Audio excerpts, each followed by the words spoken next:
দীর্ঘ অপেক্ষার পর অবশেষে উদ্বোধন হলো কলকাতার 3টি রুটের মেট্রো পরিষেবা। নিউ গড়িয়া থেকে দমদম বিমানবন্দর পর্যন্ত মেট্রো পথের পরিকল্পনার মূল কাণ্ডারি তৎকালীন রেলমন্ত্রী মমতা বন্দ্যোপাধ্যায়। সকাল থেকেই এই পরিষেবার কৃতিত্ব নিয়ে ময়দানে ঝাঁপিয়ে পড়ে তৃণমূল। অন্যদিকে গেরুয়া শিবিরও ভোটের আগে এই প্রকল্পকে উদ্বোধনের মাধ্যমে নিজেদের সফলতা তুলে ধরতে মরিয়া। এই আবহেই এদিন আবেগঘন পোস্ট করে এই প্রকল্পের গোড়াপত্তন রাজ্যবাসীর কাছে তুলে ধরেন। মুখ্যমন্ত্রী সশরীরে এদিনের অনুষ্ঠানে হাজির না থাকলেও কোথাও গিয়ে মুখ্যমন্ত্রী এই প্রকল্পের মধ্যে মিশে আছেন তা স্পষ্ট হয় বাইপাস চত্বরে তৃণমূল নেতাদের লাগানো পোস্টারে। পোস্টারগুলিতে জ্বলজ্বল করছে মুখ্যমন্ত্রীর ছবি, আর তাতে লেখা, নিউ গড়িয়া থেকে দমদম বিমানবন্দর পর্যন্ত মেট্রো রেলের সূচনার অন্যতম কাণ্ডারি মাননীয় মুখ্যমন্ত্রী মমতা বন্দ্যোপাধ্যায়কে জানিয়ে অসংখ্য ধন্যবাদ। সৌজন্যে কলকাতা পুরসভার কাউন্সিলর সুশান্ত কুমার ঘোষ।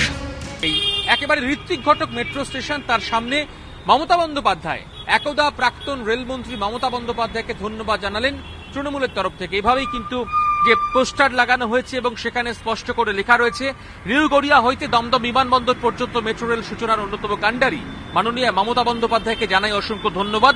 আর এই পোস্টার লাগিয়েছেন সুশান্ত কুমার ঘোষ, যিনি 108 নম্বর ওয়ার্ডের পুরপিতা এবং একই সঙ্গে 12 নম্বর বোরোর যিনি চেয়ারম্যান রয়েছেন তিনি। একেবারে সব মিলিয়ে গোটা বাইপাসের উপরে যে কয়েকটি মেট্রো স্টেশন রয়েছে সর্বত্র কিন্তু এই পোস্টার লাগিয়েছেন সুশান্ত কুমার ঘোষ। সব মিলিয়ে ভোটের আগে মেট্রো উদ্বোধনের মাধ্যমে বিজেপি চমক দেওয়ার চেষ্টা করলেও এই রুটের পরিষেবায় মুখ্যমন্ত্রীর অবদান যে ভুলে যাওয়ার নয় তা কার্যত স্পষ্ট। অপূর্ব দেবনাথের সঙ্গে রাজা সাহার রিপোর্ট, ক্যালকাটা নিউজ।